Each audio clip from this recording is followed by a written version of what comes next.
నీవు అడుగు వాటి కంటే, ఊహించు వాటి కంటే అత్యధికమైనవి నీ కొరకు దాచిపెట్టాడు ఆయన.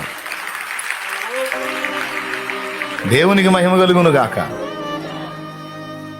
ఏమి సెకండ్ హ్యాండ్ బండిరా, నీకు అసలు ₹1,00,00,000 కారు ఇవ్వాలని ప్లాన్ వేసాడు మీ నాన్న. అంటే వీడికి అట్లా ఉంటుంది పరిస్థితి.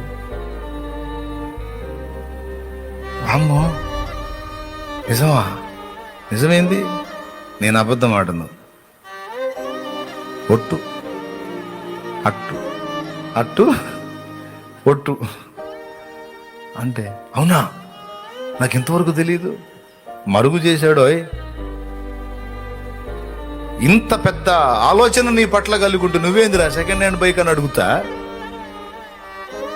చాలాసార్లు మన ఆలోచనలన్నీ ఇంతే ఉంటాయి. దేవుని వాక్యంలో ఉంది, మనము అడుగు వాటి కంటేను